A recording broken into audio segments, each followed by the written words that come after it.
Bapak Ibu semua. Semoga kesehatan dan kesuksesan selalu beserta Bapak Ibu semua. Sampai berjumpa lagi di bulan apresiasi karya guru tahun 2024. Kesempatan oleh visi khutbah. Semoga mencapai. Baik Bapak Ibu sekalian, kali ini kita akan mencoba membedah tutorial sistematika penyusunan best practice. Apa saja yang harus disiapkan oleh Bapak Ibu semua.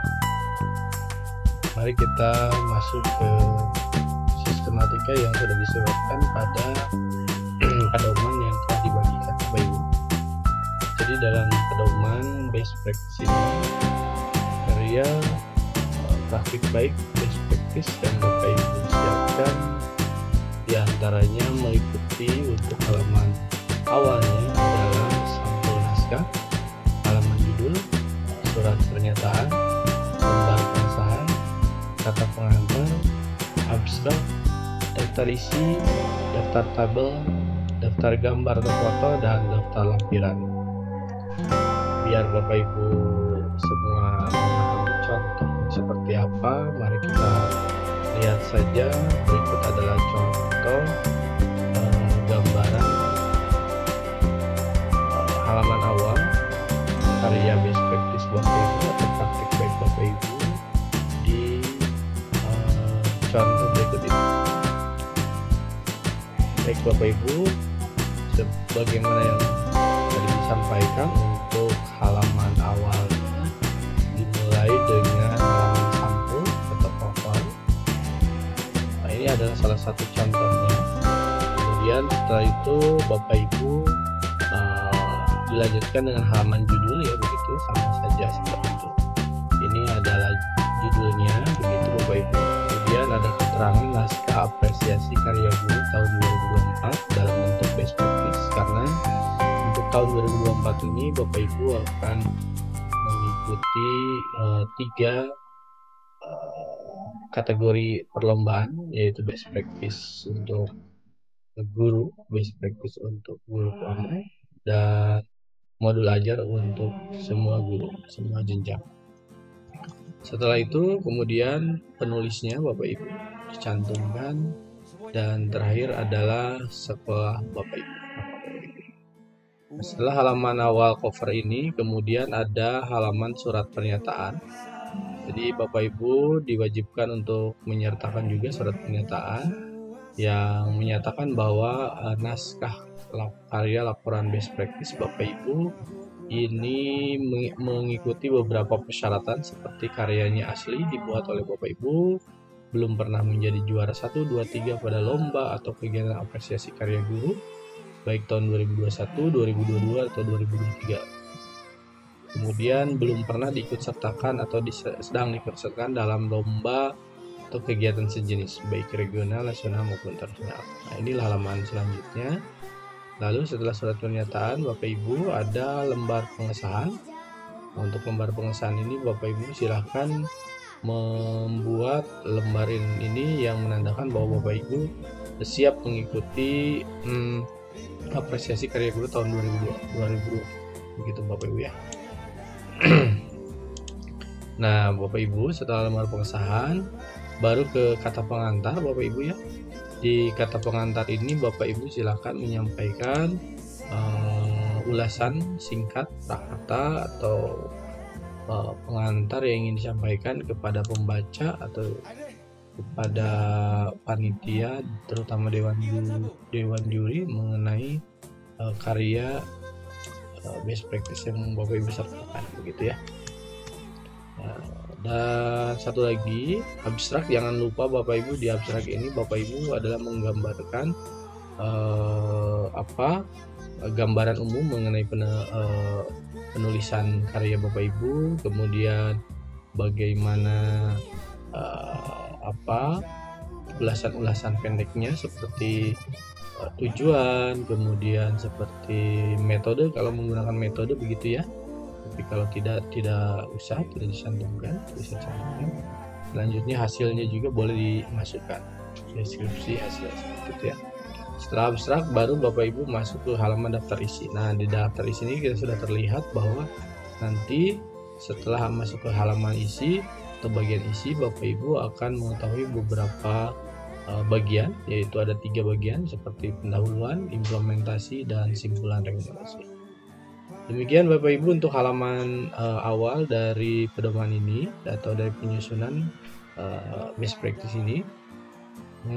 Kalaupun ada menggunakan daftar tabel atau daftar gambar, Bapak Ibu boleh mencantumkan setelah daftar isi, gitu Bapak Ibu ya. Baik, itu merupakan bagian pertama dari bagian pendahuluan. Selanjutnya mari kita lanjutkan ke bagian isi.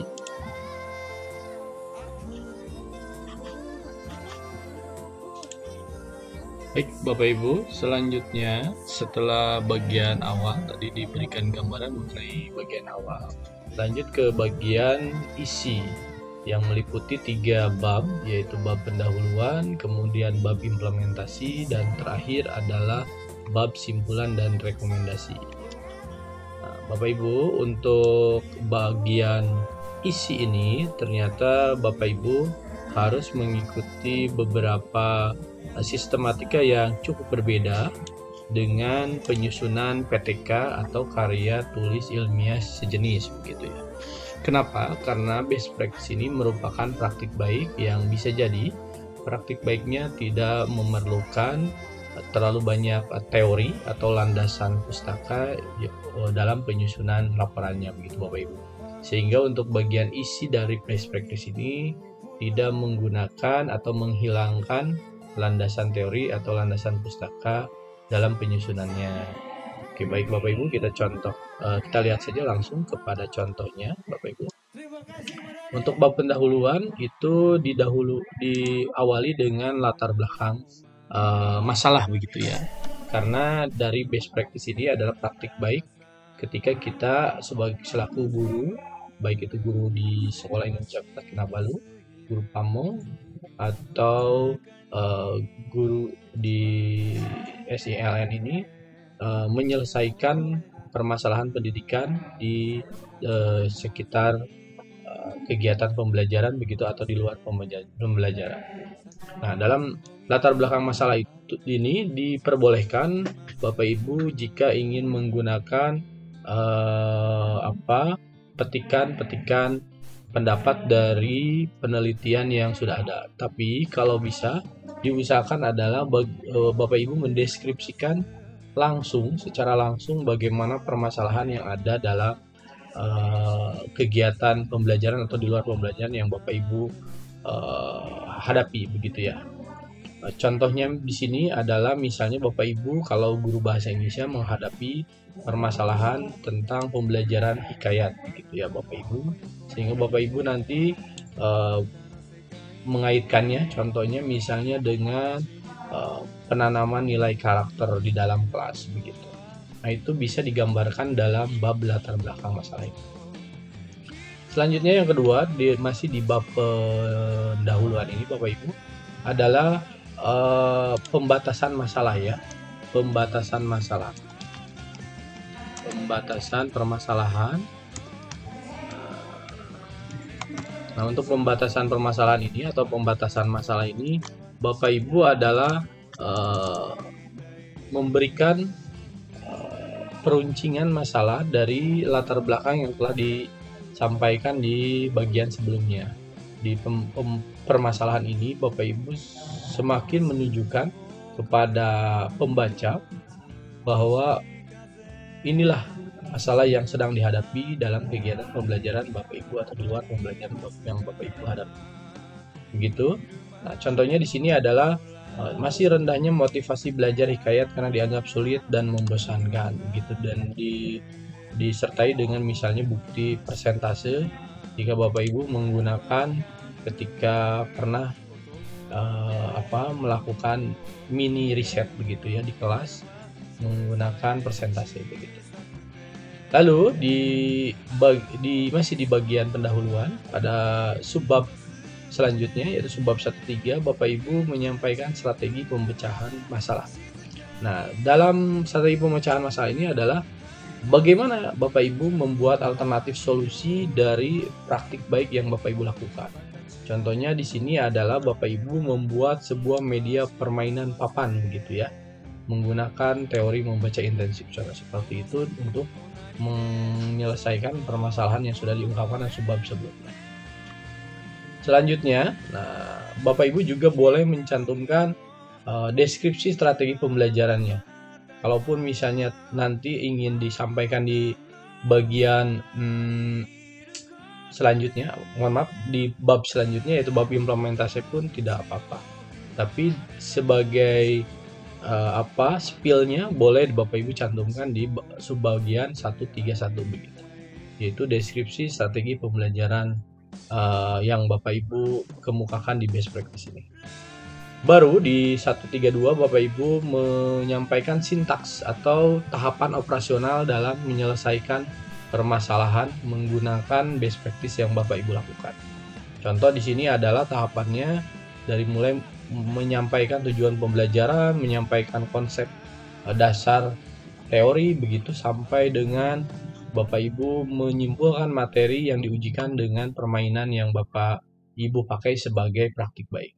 Nah, itu adalah sub-sub bagian yang ada pada bab pertama, yaitu pendahuluan. Selanjutnya, pada bab kedua, yaitu masih di bagian isi, yaitu implementasi best practice. Implementasi apa yang ingin Bapak Ibu sampaikan kepada pembaca maupun juri mengenai praktik baik yang Bapak Ibu sedang lakukan atau sudah lakukan, ya. Ya, diawali dengan pertama-tama alasan pemilihan strategi, yaitu alasan kenapa Bapak Ibu menggunakan alternatif solusi yang Bapak Ibu kemukakan dalam laporan best practice ini. Contoh di sini adalah alasan penggunaan media papan untuk meningkatkan motivasi beserta dengan kompetensi peserta didik dalam materi hikayat misalnya dan sebagainya. Itu adalah contoh alasannya ya. Bapak Ibu juga boleh menggunakan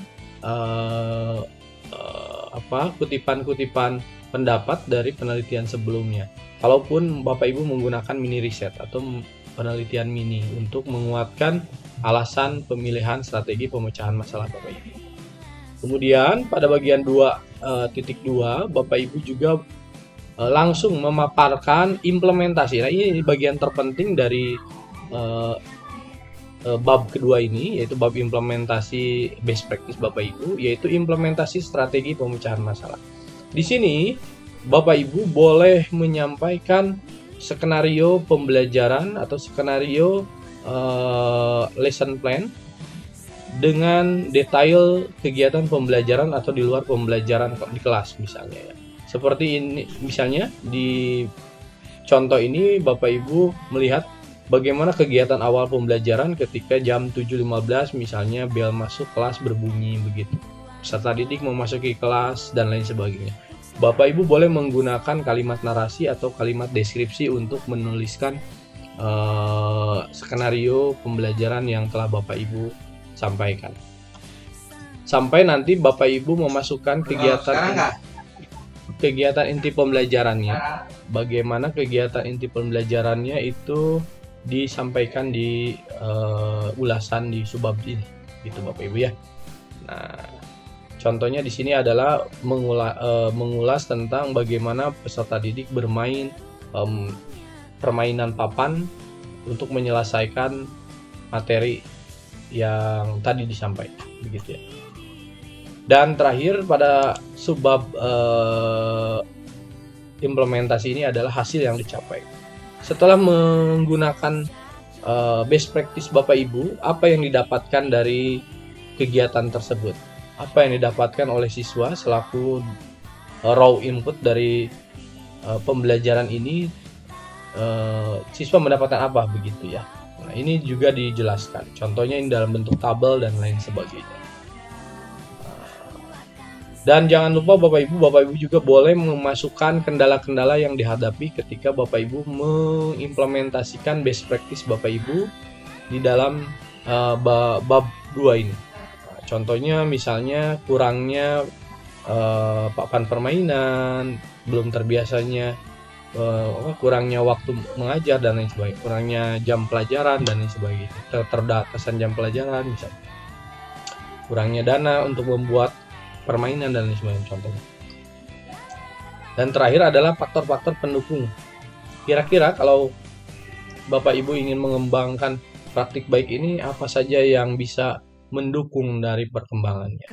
Nah, ini sama saja dengan Bapak Ibu menggunakan analisis SWOT gitu ya dalam sebuah laporan. Gitu ya.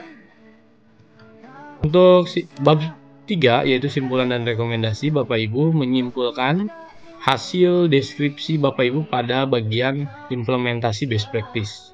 Bapak Ibu juga boleh mengemukakan data-data yang Bapak Ibu temukan ketika mengimplementasikan praktik baik atau best practice Bapak Ibu di kelas maupun di luar kelas begitu ya.